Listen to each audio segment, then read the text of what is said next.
Este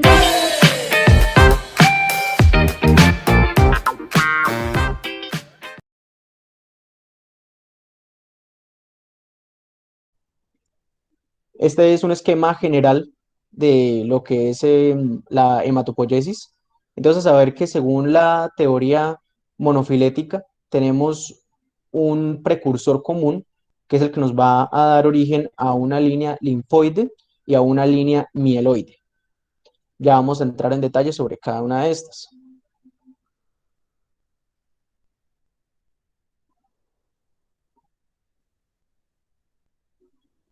Daniel, te doy la palabra. Listo, gracias. Qué pena contigo, perdí ya la ventana. Listo. Entonces, para hablar de cuáles son los precursores o dónde vienen estas células tan importantes que tenemos en el cuerpo humano, tenemos que dar un vistazo a cómo se encuentra y de dónde viene la eritropoyesis. Este no es un proceso que sea estacionario y que venga de todas las partes del mismo cuerpo humano en las fases en las que nos encontramos nuestro desarrollo, y es importante que toda esta parte de la eritropoyesis y como tal la hematopoyesis pues va a incluir tanto los precursores para los eritrocitos como para los leucos y como para las plaquetas. En el primer trimestre de la gestación, todas estas líneas van a empezar a producirse desde el saco vitelino y empiezan a producirse aproximadamente para la segunda a tercera semana embrionaria. Es decir, esta producción realmente es bien primitiva y la desarrollamos desde las primeras partes y de las primeras generaciones que tenemos en nuestro organismo. Ya para el segundo trimestre, toda esta formación empieza a concentrarse como tal para la sexta semana en el hígado y también se distribuye tanto para el vaso como para los ganglios linfáticos. No es de extrañarse la morfogénesis y de dónde vienen estas partes, porque más adelante, como vamos a ver en el ciclo tanto de adultos como de adultas, estos órganos van a estar realmente y directamente relacionados con la producción de los eritrocitos, de los leucos y de las plaquetas. Y ya para el tercer trimestre empieza como tal la diferenciación hacia la médula ósea, y muchas veces pasa que médula ósea tenemos en la cabeza que solo esa parte de la columna vertebral que tiene la médula, y bueno, realmente es un error que no es tan infrecuente como creeríamos, pero recordemos que todos los huesos tienen dentro de su estructura algo que conocemos como la médula ósea, y que esta producción va a empezar como tal hacia el tercer trimestre, como les mencioné, y se va a diferenciar en partes según vamos desarrollándolos.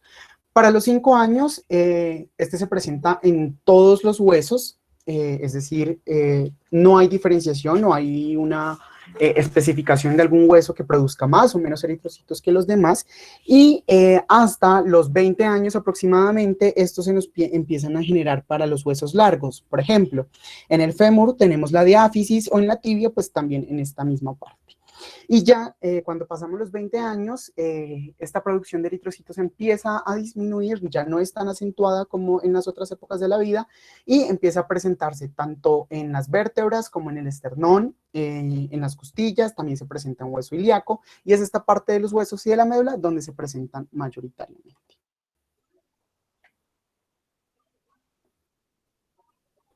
Listo. Ahora vamos a hablar de cómo se empiezan a producir, y ya como tal, si sabemos de dónde vienen, vamos a conocer un poquito de cómo es esta diferenciación. Es importante que recordemos que todas las células sanguíneas, absolutamente todas, vienen de una misma célula, que es la célula precursora hematopoyética pluripotencial, que la conocemos con la abreviatura de PHSC.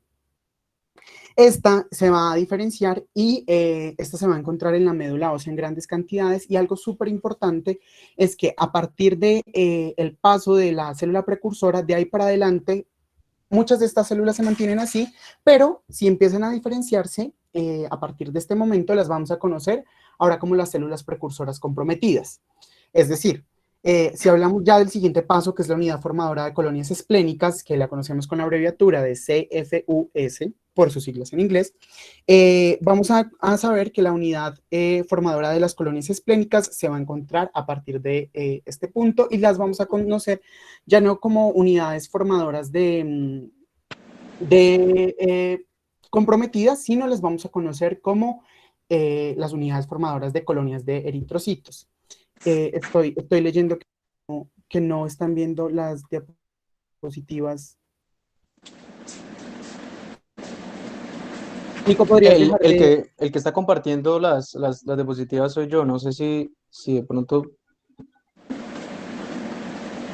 Es que creo que cuando se presentó otra pantalla, se pasó a segundo plano tu pantalla. Entonces, si quieres, deja de presentar y la vuelves a presentar y ya quedamos bien otra vez.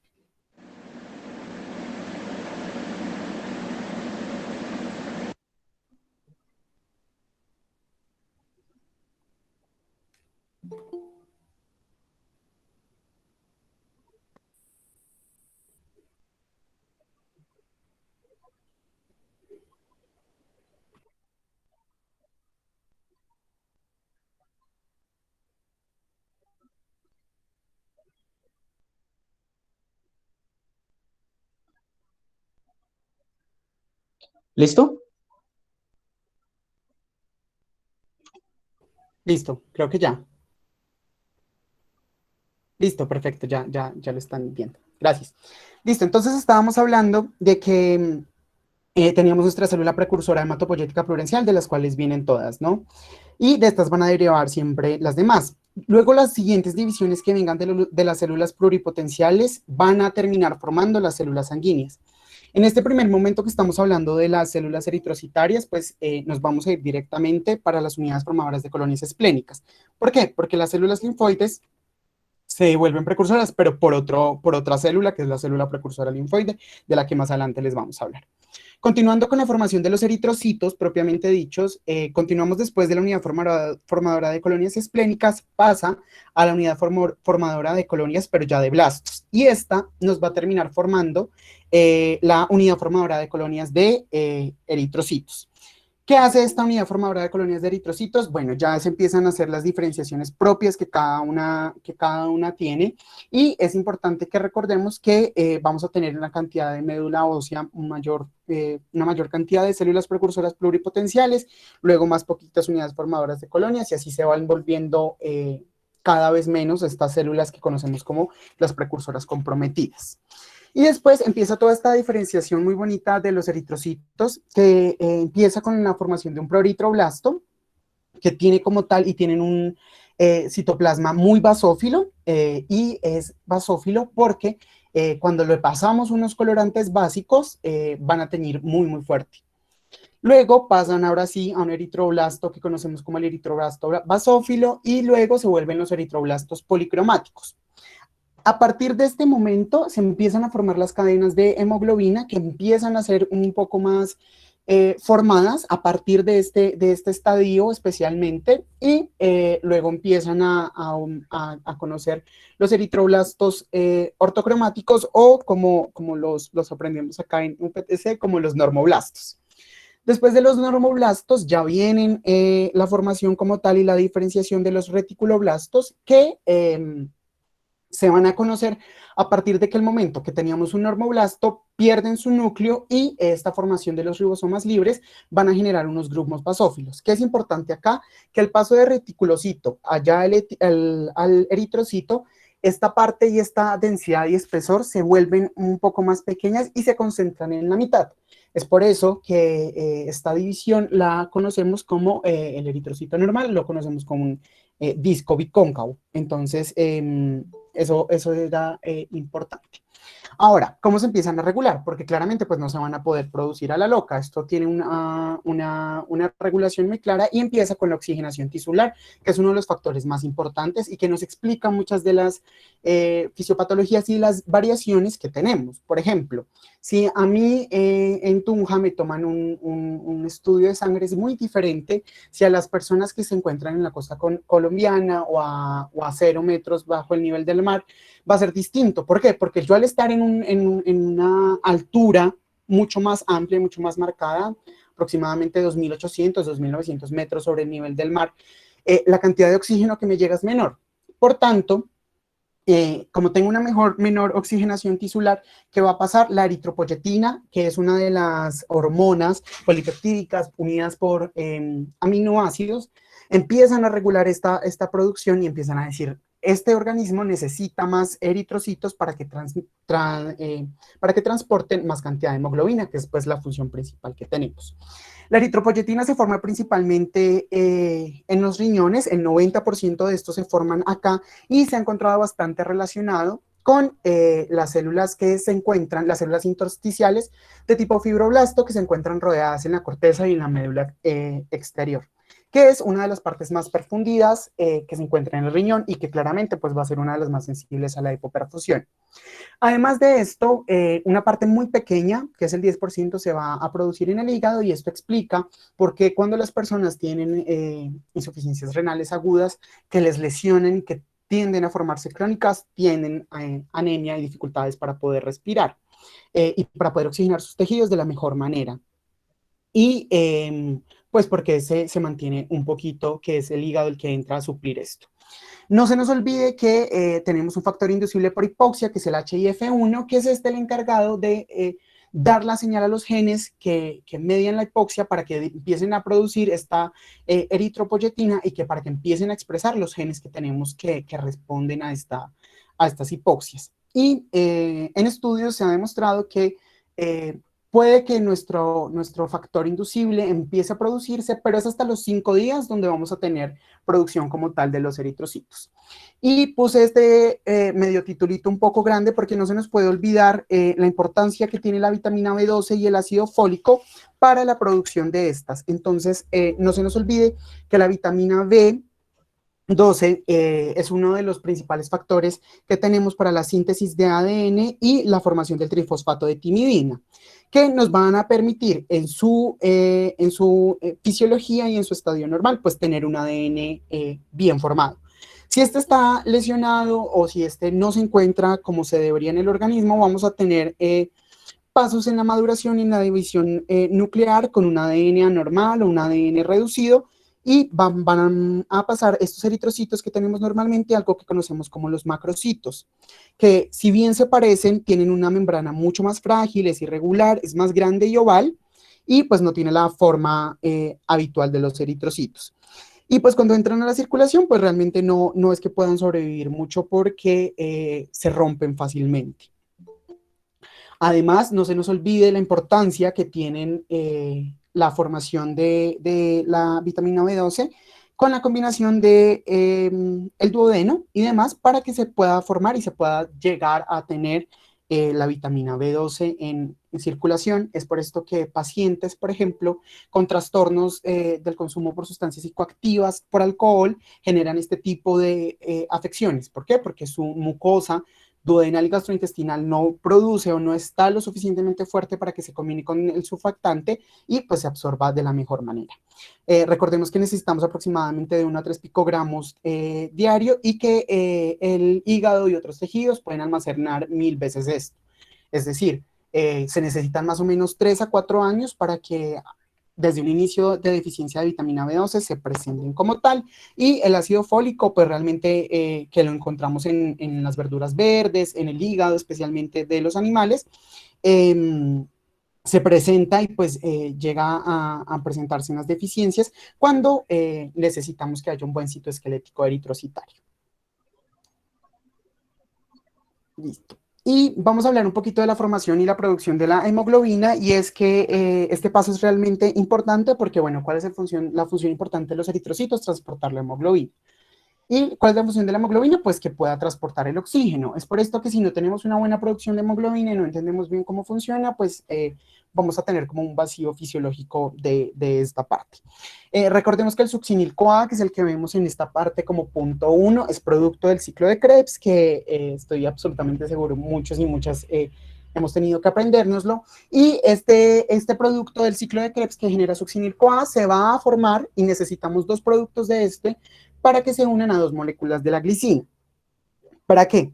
Para que estas unidas formen un pirrol. Y necesitamos 4 pirroles para que se transformen ¿en qué? En la protoporfirina 9. La protoporfirina 9 más el hierro nos van a formar el grupo hemo. Y 4 grupos hemo más un polipéptido. Los polipéptidos normalmente vienen de las cadenas largas, van a unirse y vamos a tener cadenas de hemoglobina que suelen ser el producto, la globina como tal, es producto de los ribosomas. Es por eso que cuando tenemos un grupo hemo y tenemos la globina que sale de los ribosomas, vamos a tener como tal ya la formación de la hemoglobina. Y la hemoglobina A es la que más comúnmente tenemos en el cuerpo. Tenemos otros tipos de cadenas, la beta, la delta, por ejemplo, y la más común que tenemos en el cuerpo humano, pues es la hemoglobina A, que son las uniones de dos cadenas alfa y dos cadenas beta. ¿Y cuánto tenemos en total? Es decir, cada cadena que tenemos, si en un grupo de hemoglobina tenemos cuatro, pues cada cadena tiene un átomo de hierro.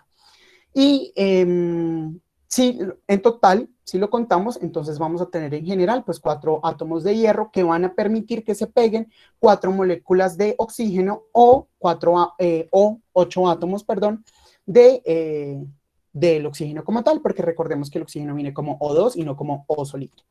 Y para el transporte, recordar que nunca, nunca, nunca vamos a poder decir que el oxígeno se combina con la hemoglobina, por el contrario, este se une débilmente y por esto cuando lo tenemos en su unión se forma como un oxígeno eh, molecular y cuando llega a los tejidos pues ya es un oxígeno iónico.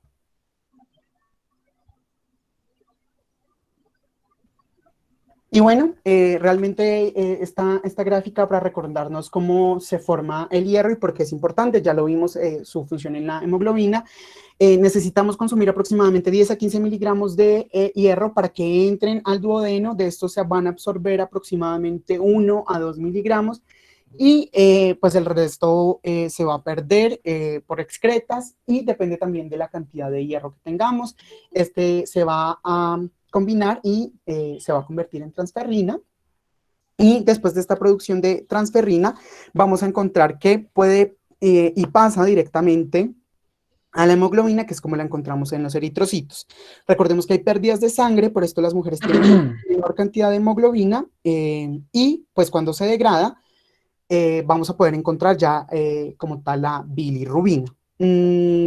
Recordemos que sí, una parte del hierro se absorbe, otra se excreta, y que el hierro no solamente lo necesitamos para la hemoglobina, sino realmente otras moléculas también lo van a necesitar, y es por esto que, por ejemplo, moléculas como la mioglobina, los citocromos, las peroxidasas y las catalasas van a necesitar. Es por esto que los suplementos de hierro son realmente importantes para el organismo, y pues la deficiencia traerá muchísimas complicaciones más allá de la anemia que pueda llegar a presentar estos y estas pacientes. Listo. Esa es la parte del hierro, recordarla, pues la importancia que tiene en su maduración para la transferina. Y ya para terminar, recordemos que el ciclo vital de los eritrocitos se da más o menos hacia los 120 días, que si bien no tenemos como tal enzimas citoplasmáticas, no tenemos mitocondrias, no tenemos retículos, sí tenemos enzimas citoplasmáticas en estas células que van a permitir que se capte glucosa y se pueda metabolizar para que luego podamos tener ATP.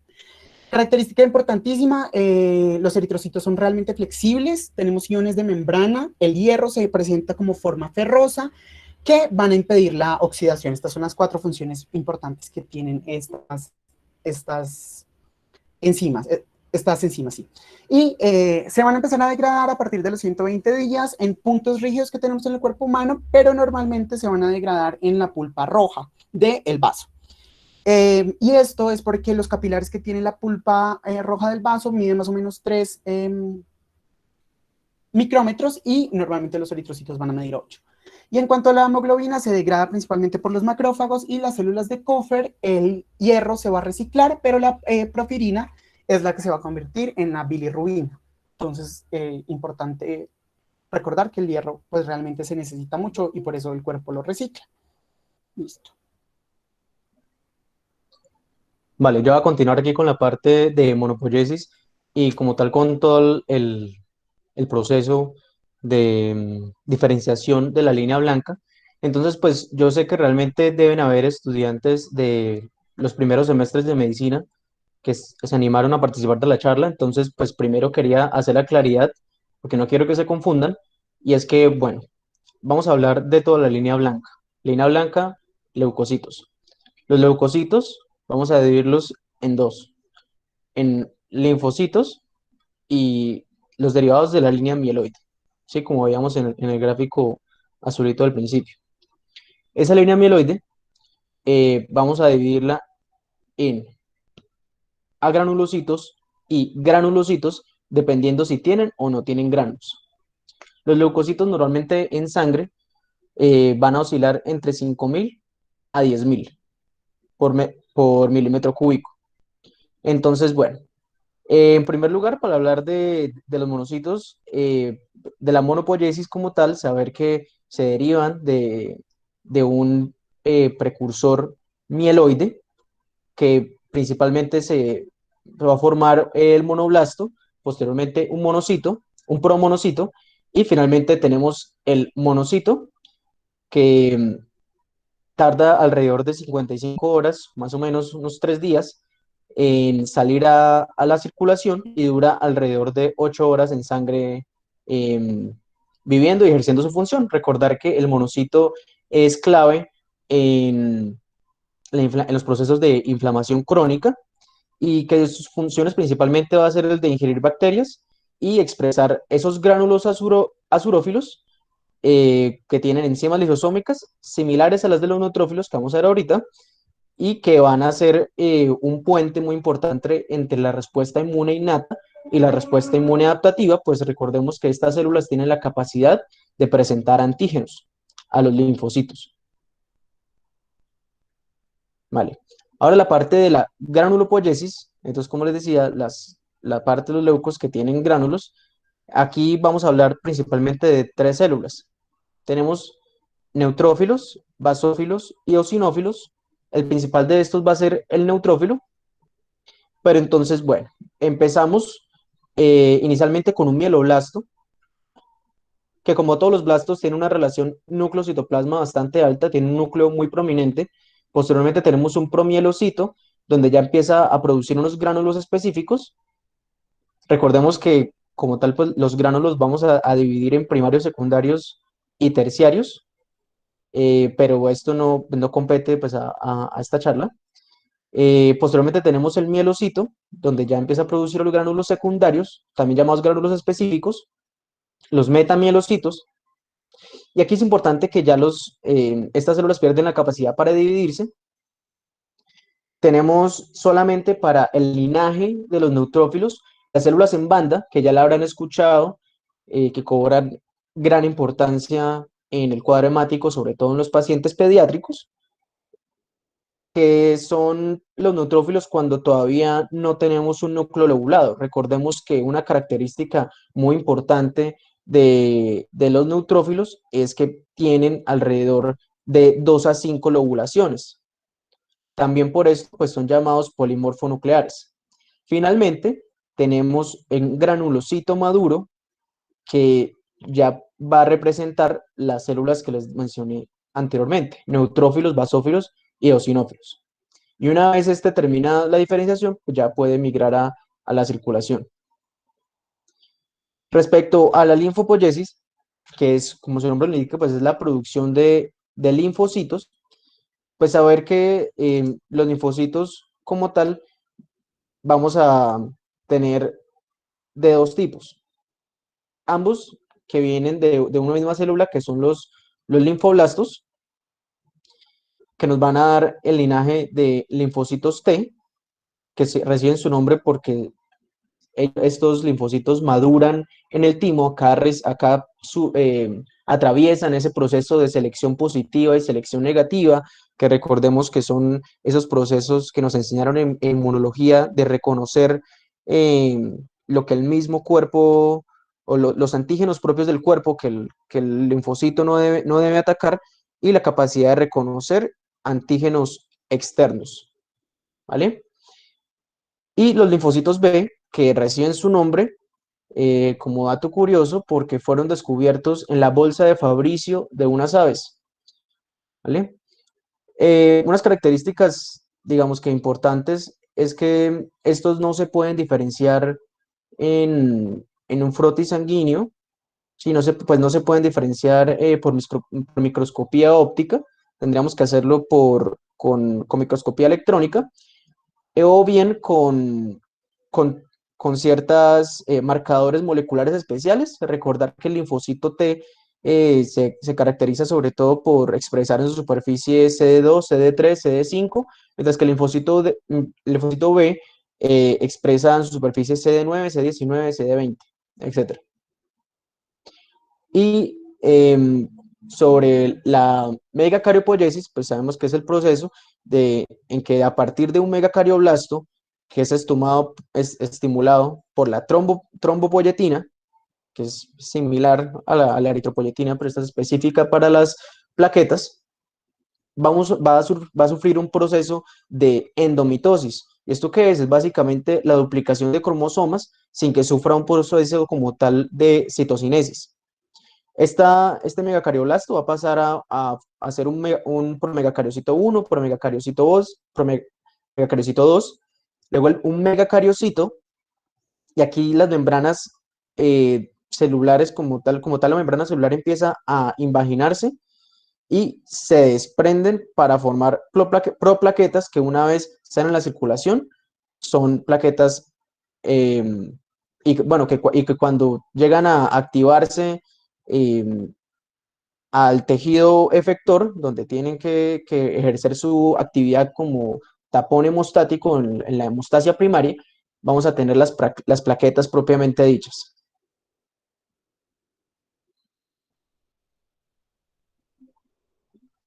Listo. En cuanto a la parte de la fisiología eritrocitaria, recordemos que una de las principales funciones que tenemos, o por las cuales tenemos los eritrocitos, es porque deben transportar la hemoglobina, que es en últimas, que nos transportará el oxígeno a cada una de las células. Recordemos, el oxígeno es una de las moléculas más importantes que tenemos para el desarrollo fisiológico de cada una de estas, producción de ATP y demás metabolismos que son necesarios para esto.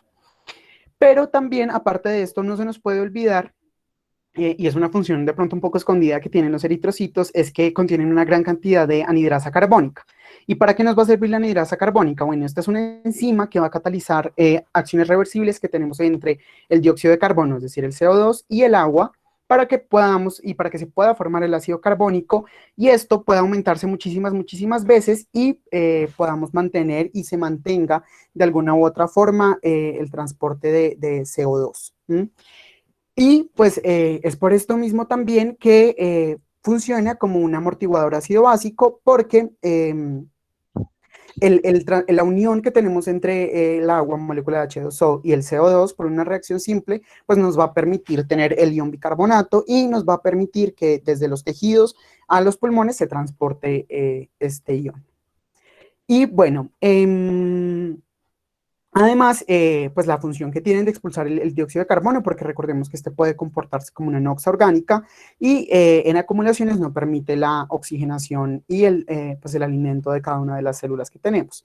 Además que es por esto que funciona como un amortiguador ácido básico por la misma producción de HCO3 que tiene, y es por esto que una de las relaciones, y cuando hacemos los gases arteriales, una prueba fidedigna que tenemos es precisamente esta, la función de amortiguador que tiene.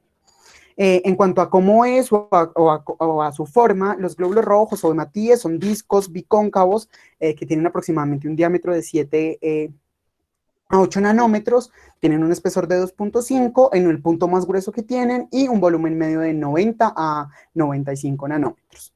Es muy blando, es flexible y su citoesqueleto, como lo vamos a ver un poquito más adelante, tiene espectrina y actina, y es esto que lo que le permite, son proteínas que son deformables y que le permite pasar por capilares realmente muy pequeños y se deforman y pueden quedar con una forma que, pues, que ustedes se pueden imaginar. Es por esto que llega, como les dije, a capilares muy pequeños, de tejidos muy específicos y muy profundos. Recordar un poquito cómo es la forma o la estructura que tenemos en el citoplasma de los eritrocitos. No voy a entrar mucho a ahondar en esto porque pues realmente es algo complejo y pues realmente se parecen muchísimo a las células que normalmente tenemos.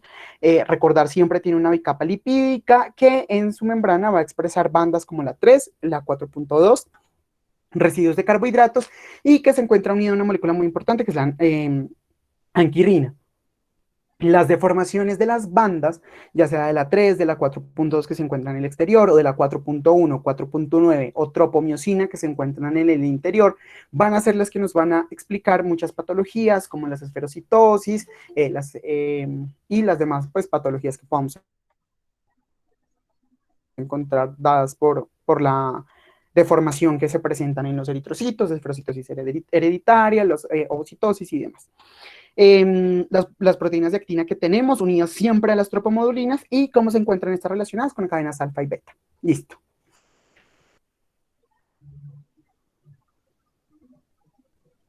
Y bueno, recordarles, esto lo tenemos compartido, la cantidad de eritrocitos que tenemos es 1 por 10 a la 2, entonces realmente es una cantidad enorme, que la cantidad de eritrocitos es más alta en los hombres que en las mujeres, esto se explica por las pérdidas menstruales que pueden llegar a presentar, dadas por 4.5 a 5.9 en hombres y de 4.1 a 5.1 en mujeres, que la hemoglobina de igual manera es más alta en los hombres que en las mujeres, pero este dato toca siempre correlacionarlo con el entorno en el que vive el paciente, por lo que les expliqué y lo que hablábamos pues al principio de cómo se relaciona esto con la altura del nivel del mar y la necesidad de eritrocitos que podamos llegar a tener, que en hombres se da de 14 a 17.5 gramos sobre decilitro y en mujeres de 12.3 a 15.3. Recordemos siempre que los niños y niñas nacen con policitemias y que para el primer año se presentan más o menos de 11.1 a 14.1, que son valores realmente altos para los cuerpitos pequeñitos que tienen los bebés, y más o menos para en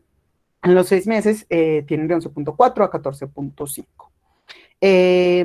Nunca se nos olvide que 100 miligramos de hemoglobina pueden estar dadas por 34 gramos de eritrocitos y cada gramo de hemoglobina puede combinarse con hasta 1.34 mililitros de oxígeno, y esto se da, y el valor máximo que tenemos de 34 gramos, porque este es el límite superior de metabolismo que pueden expresar los eritrocitos, es decir, más arriba de 34 gramos por cada 100 mililitros, pues no pueden estar.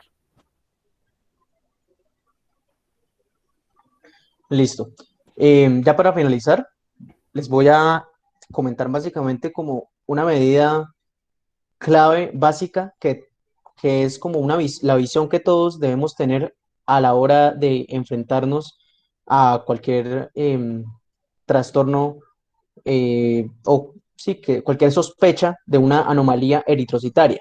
Entonces, los eritrocitos, así como las personas, a mí me gusta pensar que hay que hacer una semiología muy completa de ellos y describirlos completamente.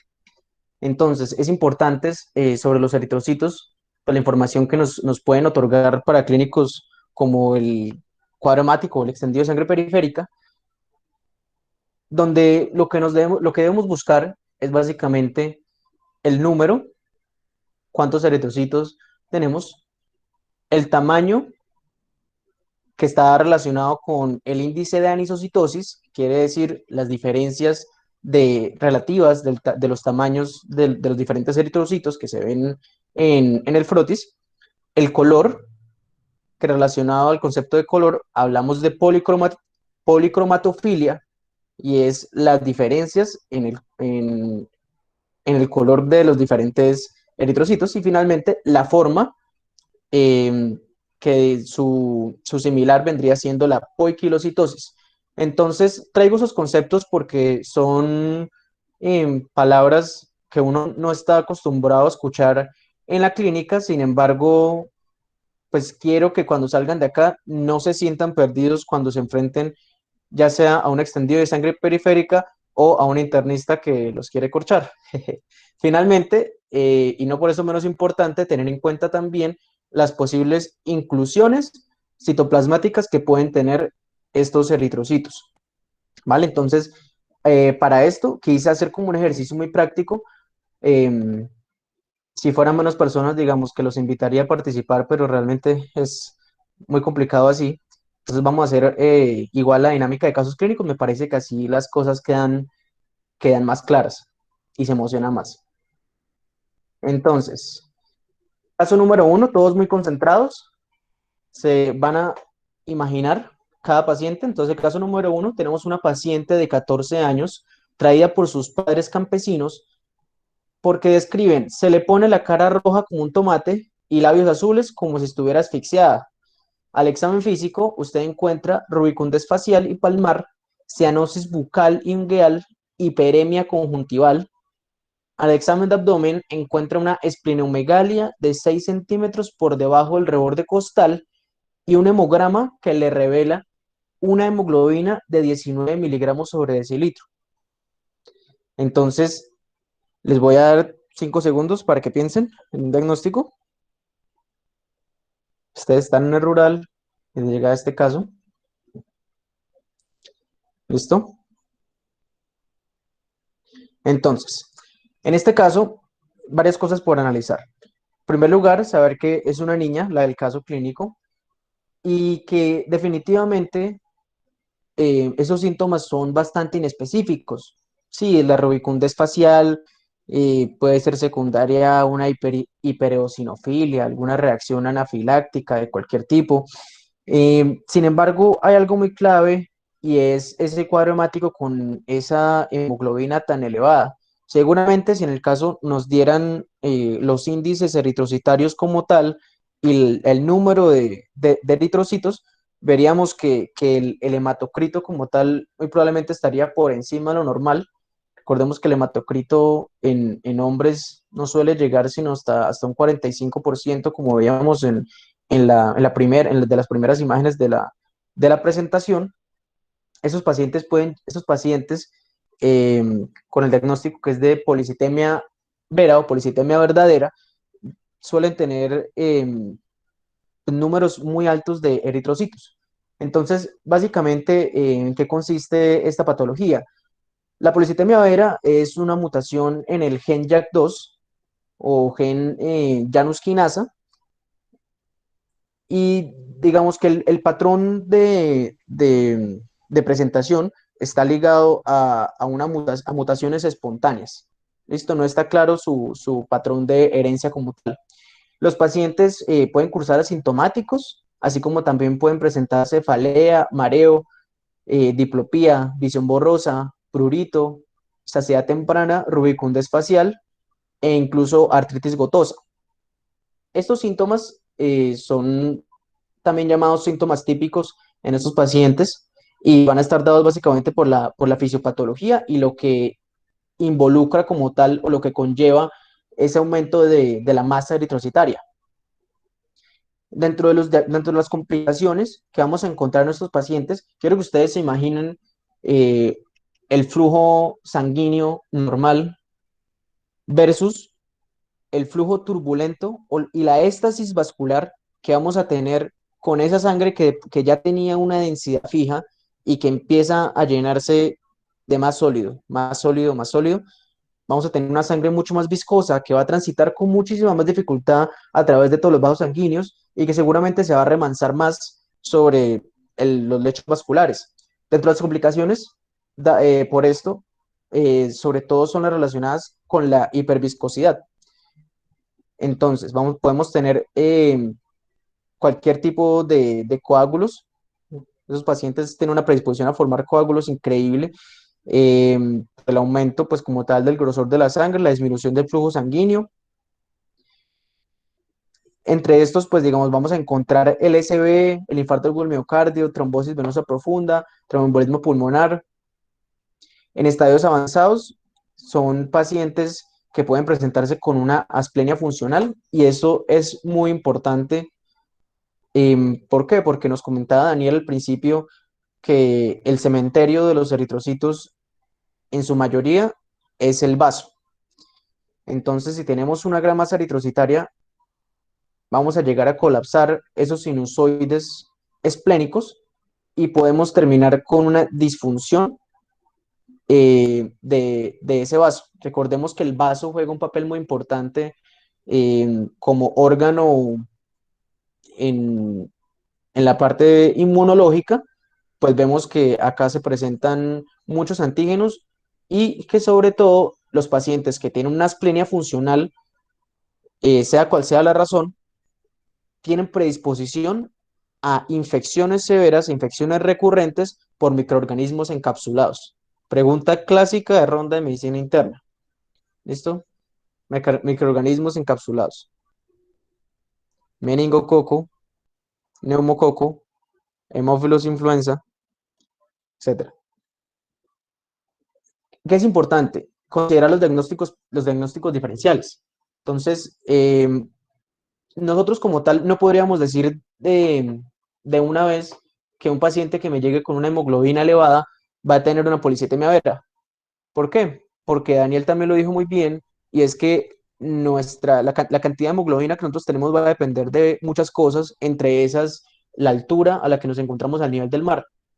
Entonces, las personas que viven en grandes altitudes eh, van a tener una activación eh, constante de ese factor hipóxico tisular que va a estimular la eritropoyetina, que va a estimular la formación de nuevos glóbulos rojos. ¿Qué es lo que pasa? En la policitemia verdadera, nosotros no tenemos esa estimulación de eritropoyetina, incluso la eritropoyetina en estos pacientes suele encontrarse baja, y esto digamos que va a marcar la diferencia. Entonces el diagnóstico lo vamos a hacer con una hemoglobina mayor a 16 en mujeres y mayor a 16,5 en hombres, con una eritropoyetina normal y baja, y evidenciando una mutación en el gen JAK2, ¿vale? El tratamiento en estos pacientes, sobre todo en la paciente pediátrica anterior, va a ser sobre todo la flebotomía. Tenemos que estarle sacando sangre al paciente frecuentemente. Vamos a utilizar la aspirina como profilaxis para evitar eventos eh, cardioembólicos como tal. Podemos utilizar también, pues está escrito el uso de algunos fármacos que llaman citorreductores, porque tienen, digamos que un efecto sobre la médula ósea para disminuir la producción de eritrocitos. Entre estos, el más costo efectivo es la hidroxiuria, y también se describen otros fármacos como el interferón alfa y el busulfán. Sin embargo, pues digamos que el objetivo de esta charla no es hablarles de tratamientos sofisticados ni medicamentos biotecnológicos que de última línea, porque esta charla es de médicos generales. Sí, esto es realmente lo que tenemos que saber sí o sí en un servicio de urgencias, en em, cualquier tipo de nivel que nos encontremos. Sí, primer, segundo, tercer nivel de atención. Y es importante también, sobre todo, la educación sobre la enfermedad a estos pacientes, en especial la educación cardiovascular. Hay que evitar a cualquier costa la aparición de síndrome metabólico en cualquiera de esos pacientes, precisamente por el riesgo que tenemos de pues, los eventos cardiovasculares previamente descritos. Entonces tenemos un primer diagnóstico que tiene que ver con el número. Caso número 2. Mujer de 68 años, directora de una escuela rural, quien consulta por un cuadro clínico de varios meses de evolución de disnea progresiva, tinnitus, es decir, pitidos en los oídos, para los que no han visto semiología, fosfenos, es decir, que ve estrellitas, y sensación vertiginosa. Decide consultar porque recientemente siente debilidad en la marcha, con tendencia a tropezar. No es fumadora, pero consume alcohol frecuentemente. Describe guarapo diario por más de 15 años. Sí, no muy frecuente en los pueblos, y todas sus hermanas tienen antecedentes de hipotiroidismo. Al examen físico se encuentra normotensa, taquicárdica, con palidez generalizada y un ligero tinte ictérico. No hay evidencia de neuropatías ni organomegalia. Se encuentra debilidad de los músculos peroneos con disminución de reflejos y de la sensibilidad en guante. La paciente le tomamos un cuadro hemático que nos muestra una anemia severa con una hemoglobina de 5,8, un volumen corpuscular medio que nos habla del tamaño del eritrocito de 118. Recordarles, para los que no han estudiado bien el cuadro hemático, que el volumen corpuscular medio, que es el tamaño que debe tener un eritrocito normal, pues depende de los parámetros de cada laboratorio. Sin embargo, se acepta como medida estándar entre 80 y 100. Es como el número más fácil que se deben aprender. Tenemos unos leucos de 3.200 y plaquetas de 102.000. Nuevamente les doy 5 o 10 segundos para que piensen. Me gustaría poder interactuar con ustedes, sin embargo somos muchos. Bueno, y que se fijen en el frotis, ¿qué tiene de particular? ¿Qué célula es esta, por ejemplo? ¿Listo? Entonces, ignoren esta imagen, ahí me equivoqué. Esta imagen corresponde al caso clínico de más adelante, entonces por favor ignórenla. El diagnóstico de esta paciente es una anemia megaloblástica. Entonces, ¿por qué sabemos que es una anemia megaloblástica? Cualquiera me puede decir, bueno, pues principalmente decirles que la anemia megaloblástica pues está dado por la deficiencia de vitaminas B9 y B12. Listo, como ya nos había dicho Daniel, estas vitaminas son sumamente importantes para la producción en general de todas las células del cuerpo, pero en especial digamos que las que se ven más rápidamente afectadas por las deficiencias nutricionales de estos micronutrientes son las células sanguíneas, ¿sí? Sobre todo pues por su alto recambio. Em, entonces cualquiera de ustedes me podría decir, que ya se haya estudiado anemia juicioso, me podría decir, pero ¿por qué no podría ser de pronto también una anemia por alcoholismo crónico? Entonces, es cierto, el alcoholismo crónico es otra causa de anemia em, macrocítica, que van a ser pues todas las que tienen el volumen corpuscular medio por encima de 100. Sin embargo, hay varias cosas claves en este caso. En primer lugar, en este extendido de sangre periférica nos encontramos con un neutrófilo que no tiene 3 a 5 lóbulos, como yo les había comentado, sino que tiene uno, dos, intenten imaginárselo conmigo, uno, 2, 3, 4, 5, 6, 7, digamos que de 7 a 8 lóbulos. Entonces, decimos que es un neutrófilo polisegmentado y esto es típico de la deficiencia de vitamina B9 y B12. Otra cosa muy típica es que dentro de la clínica de la paciente está la debilidad de los músculos peroneos, la disminución de los reflejos y la pérdida de la sensibilidad en guante. Es muy importante en los pacientes con estas deficiencias nutricionales que, bueno, que principalmente como factores de riesgo vamos a tener las personas con dietas veganas estrictas, porque sabemos que la vitamina B12 se obtiene exclusivamente de fuentes animales. Vamos a tener también el alcoholismo y como tal todas las alteraciones a nivel gastrointestinal, como muy bien mencionó Daniel, que nos pueden dificultar la absorción de estas vitaminas. Em, entonces, volviendo a la clínica de la paciente, vemos que principalmente los pacientes con estas deficiencias de vitaminas tienen afectaciones neuropáticas, principalmente de los cordones posteriores de la médula espinal. Y esto es porque la vitamina B12, ojo, B12 solamente, no la B9, solo la B12, es sumamente importante en los procesos de mielinización de los nervios periféricos. ¿Vale? Nuevamente, ignoran esa fotografía. Me sapié un poquito otro caso. Bueno, caso número 3. Entonces, una paciente de sexo femenino de 40 años que consulta por astenia, adinamia, mareos y disnea. Ah, bueno, pues para decirles que esto era de tamaño, ¿no? Entonces ya vimos número, ya vimos tamaño del eritrocito. Vamos a ver otro. Caso número 3, una paciente de 40 años que consulta por astenia, adinamia, mareos y disnea progresiva de 10 meses de evolución, agregando en los últimos 4 meses disfagia intermitente para sólidos y la radiografía esofágica con vario evidencia la presencia de una estenosis subcricoidea con buen pasaje distal y la videogastroscopía demostró inmediatamente por debajo del cricofaringe una membrana fibrosa estenosante. Entonces, los que ya vieron patología no deben dudar cuál es el diagnóstico.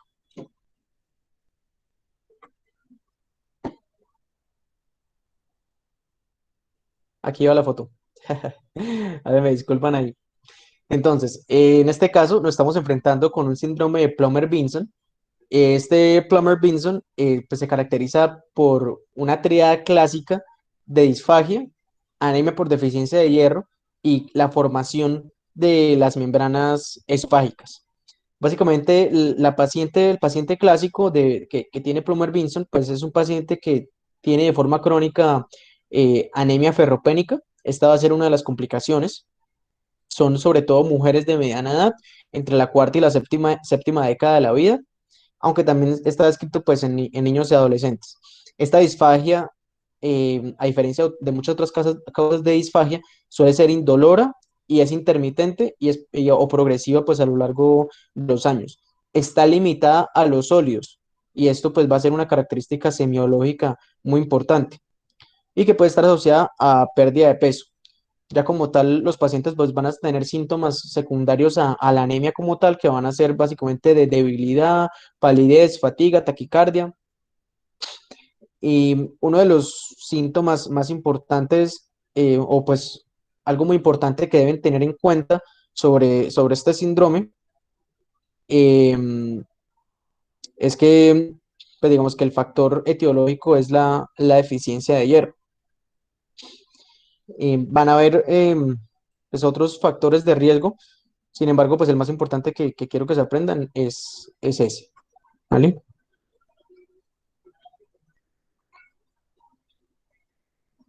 Listo, entonces ya tuvimos la anemia ferropénica. Entonces, bueno, aquí casi se me pasa hacer la interpretación. Entonces, vemos que en el caso de la anemia ferropénica, vamos a tener em, esto que les comentaba acá en la primera diapositiva, y es alteraciones en la policromatofilia de los eritrocitos. Y esto básicamente que nos muestra es diferencias entre los colores de los mismos. Vamos a tener que el color normal del eritrocito, para que se lo aprendan, es que tienen un halo, o debe tener una palidez central que debe ser alrededor de un tercio del, del volumen o del tamaño total del eritrocito, ¿vale? Entonces, en los pacientes que tienen deficiencia de hierro, como tienen una menor cantidad de hemoglobina, van a tener eritrocitos que definitivamente van a mostrar pues una palidez central que va a superar ese tercio, em, que debería estar sin luz, que es lo permitido. Vamos al caso número 4. Son solo 5, ya vamos en el penúltimo. Es una paciente lactante de 13 meses, traído al servicio de urgencias por Ares, ingresa con un mal estado general, taquipnea de 40 respiraciones por minuto, un pulso radial filiforme, llenado capilar mayor a 2 segundos, frialdad cutánea y palidez mucocutánea generalizada. Tiene una presión arterial de 70-50, frecuencia cardíaca de 150, esplenomegalia de 4 centímetros. No hay más antecedentes de importancia. Y los laboratorios evidencian una anemia grave con una hemoglobina de 5 miligramos sobre decilitro y una LDH elevada.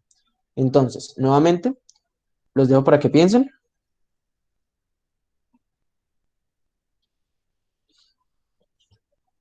Listo. Em, para los que todavía no están en la clínica, que sepan que, bueno, el eritrocito no tiene mitocondrias, ¿sí? Daniel lo dijo muy claramente, era que los eritrocitos eh, pues carecen de organelos como tal, o de la mayoría de organelos, pero es muy importante que carecen de mitocondria. ¿Y qué implica carecer de mitocondria? Eh, Esto nos va a hablar de que la fuente de energía de los eritrocitos, porque así como toda célula también necesita ATP para sobrevivir, va a estar dado por la glucólisis anaerobia en un 90% y en un 10% por la vía de las pentosas. Sin embargo, pues esto último va a tener mayor relevancia en algo que les hablaré más adelante. ¿Y por qué quiero hablar de la glucólisis anaerobia? Para que entiendan lo que significa pues una LDH elevada en el contexto de, de una anemia. ¿Sí? Entonces, como como estas células están principalmente, vamos a tener que dentro de la glucólisis anaerobia, pues el producto final va a ser el lactato. em, pues cuando hay lisis o estallidos de estas células, vamos a tener una LDH elevada. Listo, el caso de esta paciente era, pues digamos que para aproximarse a él era muy importante haber pensado en una anemia de células falciformes por varias razones, principalmente por esa anemia grave sin evidencias de sangrados y sobre todo teniendo en cuenta que era una lactante menor. Entonces, sobre la anemia de células falciformes, que es importante, que principalmente se va a presentar en personas afroamericanas, que es un trastorno autosómico recesivo, donde tenemos una mutación puntual tipo missense. Recordemos que las mutaciones missense son esas en las que tenemos un cambio de una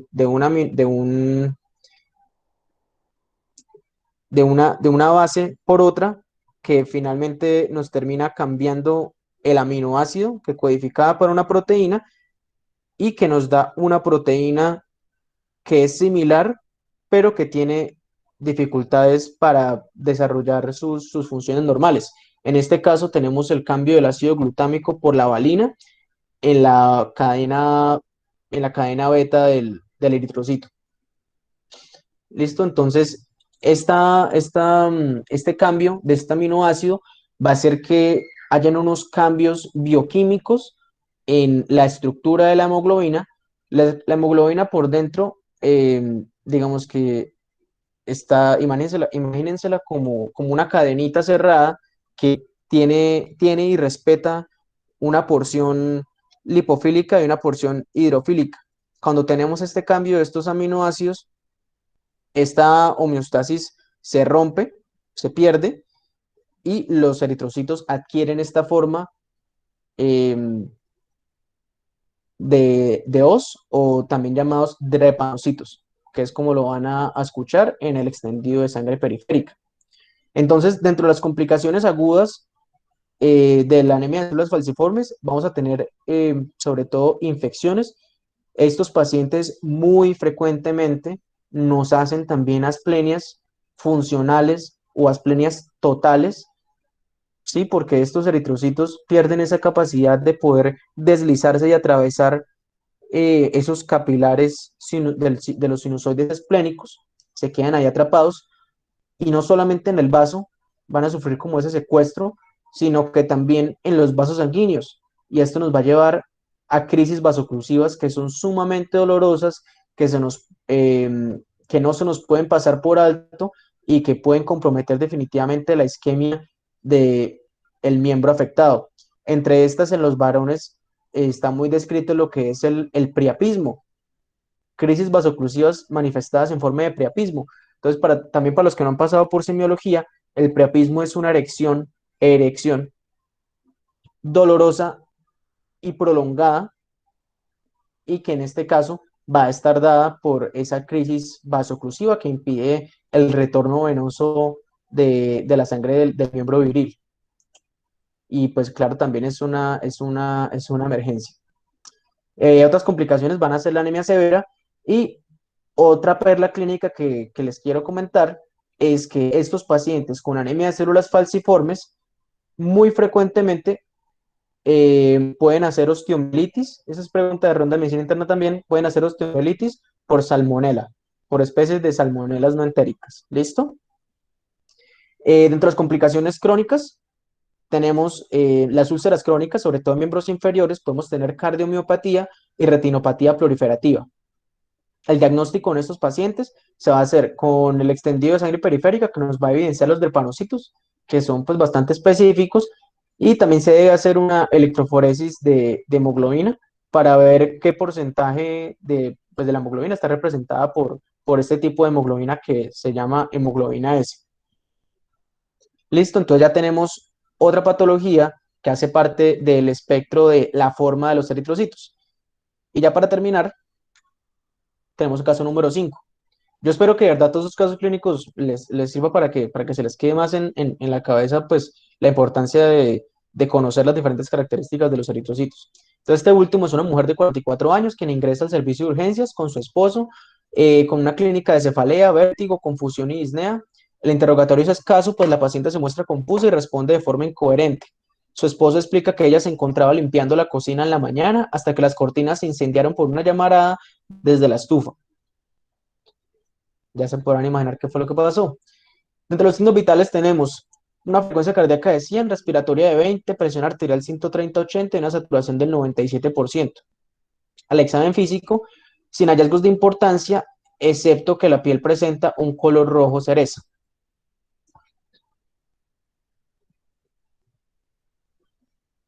Eso para que piensen.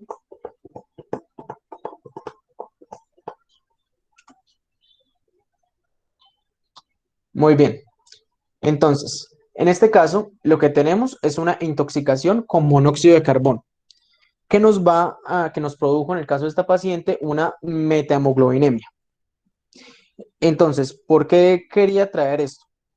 Digamos que no es una patología propiamente del eritrocito, si es algo causado por un agente externo, en este caso clínico, pero sí quería hablarles algo de la metamoglobinemia. Entonces, tenemos que la hemoglobina normal debe estar unida al hierro en forma ferrosa, es decir, Fe2 más, para poder unirse al oxígeno. ¿Listo? Cuando tenemos situaciones que nos generan un estrés oxidativo, sea lo que sea, sepsis, traumas severos, enfermedades crónicas, algunos medicamentos,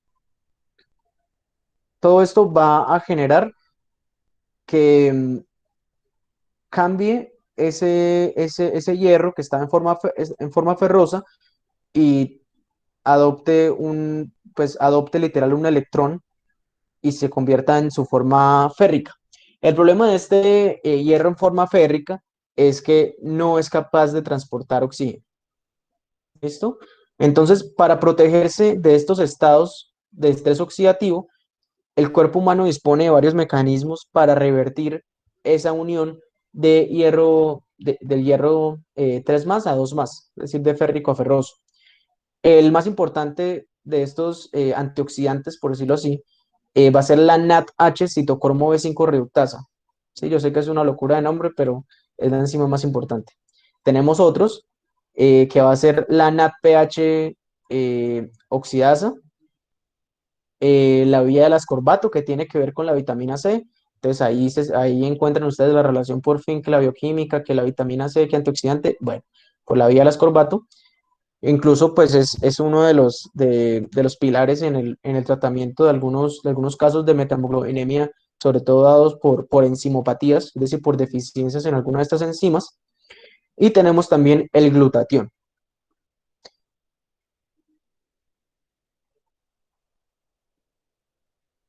Algunas características entonces de estos pacientes va a ser pues principalmente que cuando ustedes obtienen sangre de estos pacientes tenemos literal este color negro que ven acá en la imagen de la derecha, que se describe como una sangre a color eh, chocolatada o una sangre negruzca.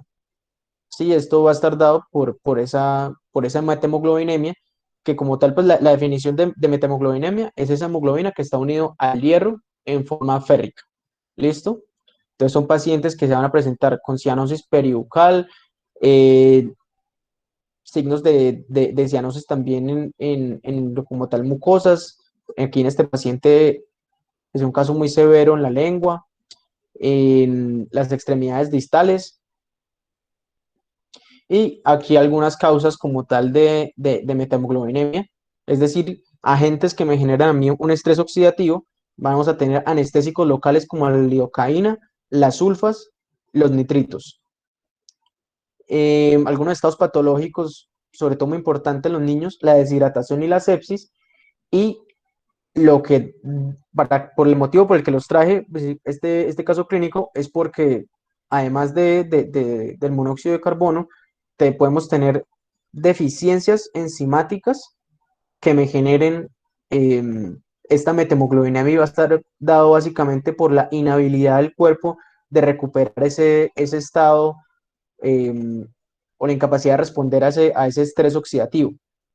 Entonces ustedes me dirán, bueno, sí, pero ¿cuáles son las inclusiones? Entonces ya se los voy a mostrar. Las inclusiones vamos a tener estas, que son los cuerpos de Higgs, así se los van a reportar en el extendido de sangre periférica.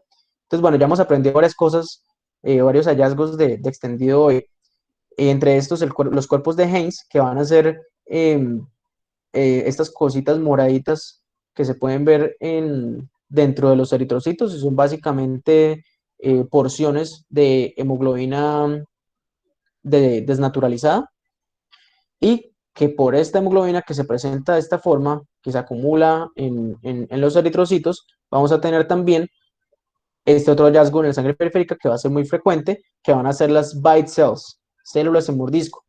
Y es porque cuando estas células, cuando estos eritrocitos están atravesando los sinusoides esplénicos, los macrófagos reconocen estas porciones de hemoglobina y literal les pegan su mordisco a los eritrocitos. Entonces adoptan posteriormente esta morfología. ¿Listo? Bite cells.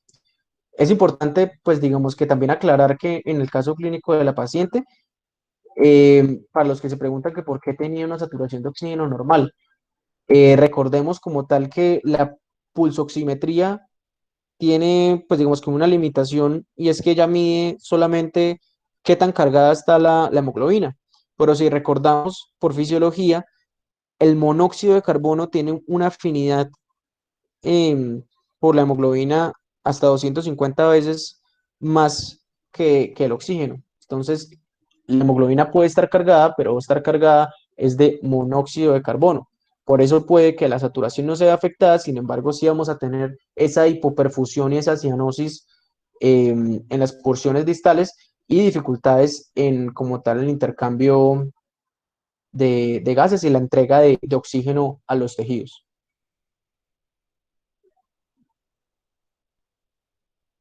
¿Listo? Con eso finalizamos.